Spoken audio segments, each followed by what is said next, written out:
이유. 안녕하세요 여러분, T3입니다. 오늘은 정말 기다리던 테슬라 2025년 4분기 실적 발표, 어닝콜이 진행됐는데요. 솔직히 이번 발표는 단순한 숫자 확인을 넘어서 테슬라의 미래 방향성을 가늠할 수 있는 엄청난 이벤트였거든요. 자, 그럼 본격적으로 들어가기 전에 구독과 좋아요 버튼 꼭 눌러주시고요. 알림 설정까지 해놓으시면 테슬라 관련 최신 소식 절대 놓치지 않으실 겁니다. 자, 일단 이번 어닝콜이 언제 어떻게 진행됐는지부터 차근차근 살펴볼게요.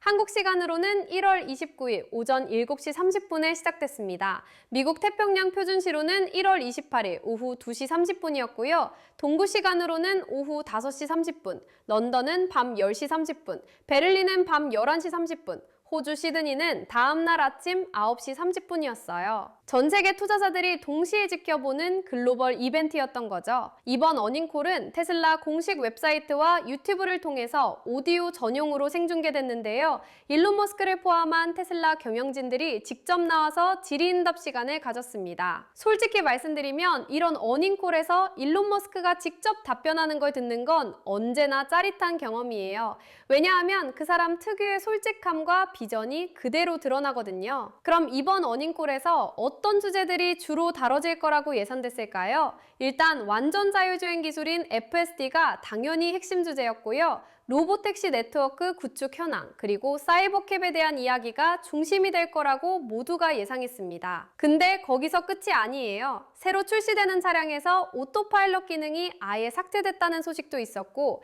FSD가 구독 전용 서비스로 전환된다는 발표도 있었거든요. 많은 분들이 궁금해하시는 게 그럼 지금 FSD를 구매해야 하나 말아야 하나 이런 거잖아요. 특히 사이버캡이 원래 계획대로 4월에 생산에 들어갈 수 있을지 이 부분에 대한 명확한 답변이 나올 거라고 기대됐습니다. 그리고 FSD의 다음 메이저 버전인 V14 4.3이 언제 출시될지에 대한 업데이트도 빠질 수 없는 관심사였고요. 자율주행 기술의 발전 속도를 가늠할 수 있는 중요한 지표니까요. 자, 이제 숫자 얘기를 해볼까요? 사실 이번 4분기 실적은 지난 분기처럼 기록을 경신하는 수준은 아니었어요.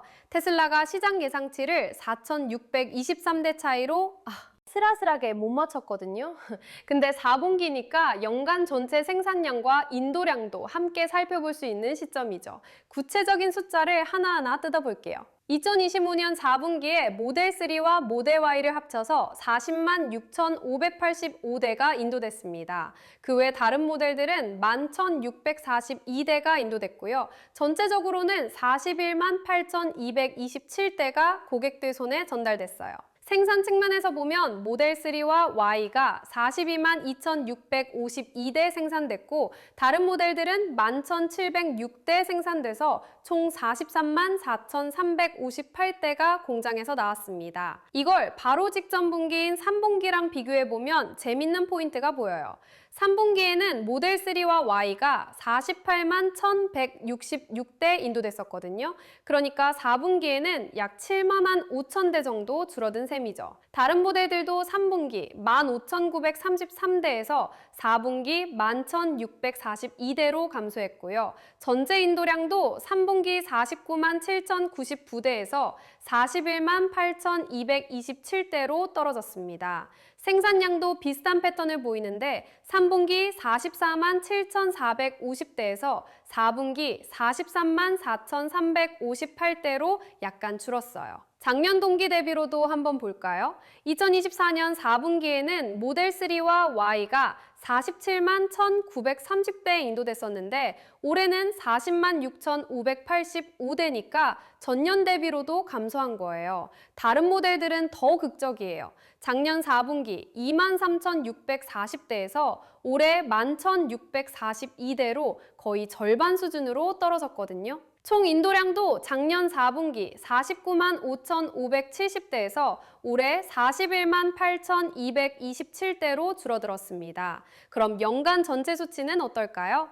2025년 한 해 동안 모델 3와 Y는 총 158만 5,279대가 인도됐어요. 2024년에는 170만 4,093대였으니까 약 12만 대 정도 감소한 셈입니다. 다른 모델들의 연간 인도량은 2024년 8만 5,133대에서 2025년 5850대로 상당히 많이 떨어졌고요. 전체적으로 2024년 178만 9226대에서 2025년 163만 6129대로 약 15만 3000대 정도 줄었네요. 생산량도 비슷한 추세예요. 2025년 한 해 동안 모델3와 Y는 160만 767대가 생산됐는데 2024년 167만 9338대와 비교하면 약 8만 대 정도 적게 만들어진 거고요. 다른 모델들은 2024년 9만 4105대에서 2025년 5만 3900대로 확 줄었습니다. 총 생산량은 2024년 177만 3443대에서 2025년 165만 4667대로 감소했어요. 근데 여기서 중요한 건 모델3와 모델 Y가 여전히 테슬라 전체 판매의 압도적인 비중을 차지한다는 사실이에요. 세계에서 가장 많이 팔리는 차량인 모델 Y는 올해 초 전 세계적으로 리프레시 버전이 출시된 이후에도 판매가 잘 유지되고 있거든요. 디자인도 세련되게 바뀌고 성능도 개선됐는데 시장 반응이 괜찮은 편이에요. 재밌는 사실 하나 알려드릴게요. 이번 분기 다른 모델들 카테고리 판매량에는 XAI와 스페이스X에 판매된 사이버 트럭이 포함돼 있어요. 이게 뭐냐면 테슬라가 쌓여있던 재고를 소진하는 데 도움이 됐다는 얘기거든요. 실제로 테슬라의 전 세계 재고는 현재 약 16,000대 정도밖에 안 돼요. 자동차 회사치고는 정말 적은 수준이죠. 이건 테슬라가 재고 관리를 꽤 효율적으로 하고 있다는 증거이기도 하고요. 자, 이제 투자자들이 가장 궁금해하는 질문들을 살펴볼까요? 이번 어닝콜 Q&A 세션에서 다뤄질 가능성이 높은 질문들인데 세이라는 플랫폼을 통해 투자자들이 직접 올린 질문 중 상위 10개를 뽑은 거예요. 이런 질문들을 보면 투자자들이 테슬라의 어떤 면을 가장 중요하게 생각하는지 알 수 있거든요. 첫 번째 질문부터 볼게요. 현재 전 세계적으로 연간 약 9천만 대의 자동차가 판매되는데 테슬라는 로보택시 사업 계획에 기반해서 5년 후나 10년 후에 이 숫자가 어떻게 변할 거라고 보는지, 그리고 이게 테슬라의 전기차 전략, 특히 더 많은 모델을 출시하는 전략에 어떤 영향을 미치는지 묻고 있어요. 이건 정말 핵심적인 질문이에요. 왜냐하면 로보택시가 본격화되면 개인 차량 소유의 개념 자체가 바뀔 수 있거든요. 공유경제가 활성화되면서 차량 판매량이 줄어들 수도 있고 아니면 오히려 로보택시용 차량 수요가 폭발적으로 늘어날 수도 있는 거죠. 두 번째 질문은 다양한 가격대와 차량 유형을 다루는 새로운 모델들을 출시할 계획이 여전히 있는지, 이게 테슬라의 총 잠재 시장 규모를 크게 확대할 수 있는지에 관한 거예요. 많은 분들이 테슬라가 더 저렴한 차량을 만들어줬으면 하고 바라잖아요. 25,000달러짜리 모델이라든지 SUV나 미니밴 같은 다른 형태의 차량 말이에요. 세 번째는 모델별 총 마진에 대한 질문인데요. 테슬라가 역사적으로 모델별 총 마진에 대해 얘기해왔는데 FSD 판매 수익을 제외한 현재 모델들의 독립적인 총 마진 목표치가 있는지 물어보고 있어요. 이게 왜 중요하냐면 FSD는 소프트웨어니까 마진이 엄청 높거든요. 하드웨어인 차량 자체로만 얼마나 이익을 내고 있는지 알고 싶은 거죠. 네 번째 질문은 좀 감성적이에요. 일론 머스크가 예전에 충성심에는 충성심으로 보답해야 한다고 말했는데 스페이스X가 상장하게 되면 장기 테슬라 주주들이 여전히 우선권을 받을 수 있는지 묻고 있거든요. 테슬라 주주들이 오래 버텨온 것에 대한 보상을 기대하는 건데 솔직히 일론 머스크답게 뭔가 파격적인 답변이 나올 수도 있을 것 같아요. 다섯 번째는 로보택시 배치 확대의 병목 현상에 관한 질문이에요. 로보택시 배치 증가와 개인용 무감독 FSD 사용의 현재 병목이 뭔지, 최신 모델들의 안전성과 성능 문제인지, 아니면 차량 내부나 원격으로 로보택시를 모니터링할 인력 부족 때문인지, 아니면 다른 이유가 있는지 알고 싶어 하는 거죠. 기술은 준비됐는데 규제나 인력 때문에 못하는 건지, 아니면 아직 기술적으로 완벽하지 않은 건지 명확히 하고 싶은 거예요. 여섯 번째 질문은 사이버 트럭에 관한 거예요. 사이버 트럭 공개 당시 머스크가 만약 판매가 잘 안 되면 더 전통적인 외관의 픽업 트럭을 만들겠다고 했는데 사이버 트럭 아키텍처를 기반으로 새로운 디자인을 만드는 게 얼마나 실용적인지, 기존 생산 라인에서 편리하게 생산할 수 있는지 궁금해하고 있어요. 사이버 트럭 디자인이 호불호가 갈리잖아요. 일부 사람들은 너무 미래지향적이라고 좋아하지만 어떤 사람들은 너무 각져서 싫다고도 하고요.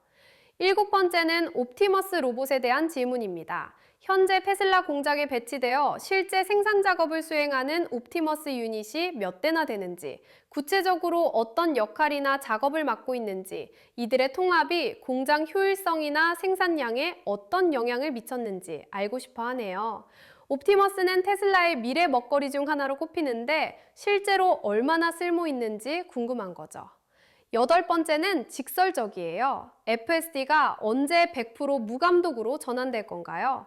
다들 궁금해하는 질문이죠. 정말 운전자가 전혀 개입하지 않아도 되는 완전 자율주행 시대가 언제 오는지 말이에요. 아홉 번째 질문은 로보택시 출시 과정에서 지금까지 놀라웠던 점이 무엇인지, 그리고 공개 추적 자료에 따르면 약 200대 정도로 보이는데 차량 규모 확대를 제약한 요인이 무엇인지 묻고 있어요. 실제 현장에서 겪은 예상치 못한 문제들이 뭔지 알고 싶어 하는 거죠. 마지막 열 번째는 초기 무인 운행 단계에서 추적 차량이 포함되는지, 만약 그렇다면 이를 제거하기 위해 필요한 마일스톤이 무엇인지, 그리고 안전 모니터 역할 외에 추가적으로 어떤 가치를 제공하는지 질문하고 있어요. 추적 차량이라는 건 로보택시 뒤를 따라다니면서 혹시 모를 상황에 대비하는 차량을 말하는데 이게 계속 필요한 건지 아니면 곧 없앨 수 있는 건지 궁금해하는 거예요. 이 10가지 질문들만 봐도 투자자들이 테슬라의 미래에 대해 얼마나 깊이 고민하고 있는지 알 수 있죠. 단순히 차량 판매량만 신경 쓰는 게 아니라 FSD 로보택시, 옵티머스 로봇, 새로운 모델 출시 계획까지 정말 다양한 영역을 커버하고 있거든요. 나더 테슬라 FP라는 매체에서는 내일 어닝콜 전체 내용을 종합해서 리캡을 제공할 예정이라고 해요. 테슬라가 무슨 얘기를 했는지 Q&A 세션에서 어떤 질문과 답변이 오갔는지 모두 정리해준다고 하니까 실시간으로 못 본 분들은 그걸 참고하시면 좋을 것 같아요. 솔직히 테슬라의 현재 상황을 보면 전환기에 있다는 느낌이 강하게 들어요. 판매량만 놓고 보면 작년보다 줄어들었지만 회사의 방향성은 단순한 자동차 제조사를 넘어서 자율주행 소프트웨어 회사, 로봇 회사로 진화하고 있거든요. FSD를 구독제로 전환한 것도 그런 맥락에서 이해할 수 있고요. 소프트웨어 기반의 반복적인 수익 모델을 구축하려는 거죠. 재고가 16,000대밖에 안 된다는 것도 흥미로운 포인트예요. 많은 자동차 회사들이 재고 처리에 골머리를 앓는데 테슬라는 생산과 판매의 균형을 꽤 잘 맞추고 있다는 뜻이거든요. 물론 판매량이 줄어서 재고가 적은 건지 아니면 정말 효율적으로 관리하고 있는 건지는 좀 더 깊이 살펴봐야겠지만요. 사이버 트럭을 xAI랑 스페이스X에 팔았다는 것도 재밌어요. 일론 머스크의 다른 회사들끼리 거래하는 건데 어떻게 보면 테슬라 입장에서는 확실한 판매처를 확보한 셈이고 xAI나 스페이스X 입장에서는 전기 픽업 트럭을 활용할 수 있으니 서로 윈윈인 거죠. 근데 일부 투자자들은 이런 내부 거래에 대해 조금 민감하게 반응할 수도 있어요. 진짜 시장 수요가 아니라 계열사 간 거래로 수치를 메운 거 아니냐는 의심을 할 수도 있거든요. 모델 Y 리프레시 버전은 전반적으로 긍정적인 평가를 받고 있어요. 외관도 더 세련되게 바뀌었고 내부 인테리어도 업그레이드 됐고 주행거리나 성능도 개선됐거든요. 테슬라가 계속 기존 모델들을 개선하면서 경쟁력을 유지하려고 노력하고 있다는 게 보여요. FSD V10 14.3에 대한 기대도 크죠. 버전이 올라갈수록 자율주행 성능이 좋아지는데 14.3에서는 어떤 개선이 이뤄질지, 완전 무감독 주행에 얼마나 가까워질지 정말 궁금해요. 테슬라는 계속 데이터를 수집하고 신경망을 학습시키면서 FSD를 발전시키고 있는데 실제 도로에서 수백만 마일을 주행하면서 쌓은 데이터가 엄청난 자산이거든요. 로보택시 네트워크는 아직 초기 단계예요. 현재 약 200대 정도 운영되고 있다고 하는데 이게 수천 대, 수만 대로 확장되려면 기술적인 완성도도 더 높아져야 하고 규제 문제도 해결해야 하고 보안 문제도 풀어야 하고 할 게 정말 많아요. 근데 테슬라가 이 분야를 선도하고 있는 건 분명해 보여요. 오토파일럿 기능이 새 차량에서 삭제됐다는 건 전략적인 결정인 것 같아요. 아예 FSD로 일원화해서 고객들이 더 고급 기능을 사용하도록 유도하는 거죠. 그러면서 FSD는 구독제로만 제공하니까 지속적인 수익 모델을 만드는 거고요. 이게 고객들한테 어떻게 받아들여질지는 두고 봐야 할 것 같아요. 사이버캡이 4월에 생산 시작한다는 계획이 유지되는지도 핵심 관심사예요. 이게 실현되면 로보택시 전용 차량이 본격적으로 나오는 건데 디자인도 독특하고 가격도 저렴하게 책정될 거라고 하니까 기대가 크거든요. 근데 자동차 산업에서 생산 일정이 미뤄지는 건 흔한 일이니까 정말 4월에 시작할 수 있을지는 이번 어닝콜에서 확인해야죠. 옵티머스 로봇은 테슬라의 장기적인 비전을 보여주는 프로젝트예요. 공장에서 단순 반복 작업을 맡기는 것부터 시작해서 나중에는 일반 가정이나 다양한 산업 현장에서 활용될 수 있는 범용 휴머노이드 로봇을 만들겠다는 거거든요. 일론 머스크는 옵티머스가 테슬라 사업 중에서 장기적으로 가장 가치 있을 수도 있다고 얘기했을 정도예요. 전체적으로 보면 테슬라는 지금 여러 분야에서 동시다발적으로 혁신을 시도하고 있어요. 전기차 판매, 자율주행 소프트웨어, 로보택시 네트워크, 휴머노이드 로봇과까지. 단기적으로는 판매량이나 수익성에 대한 압박이 있을 수 있지만 장기적으로는 이런 다양한 시도들이 테슬라를 완전히 다른 차원의 회사로 만들 수 있거든요. 투자자들의 질문을 보면 이런 장기 비전에 대한 믿음과 단기 실적에 대한 우려가 동시에 느껴져요.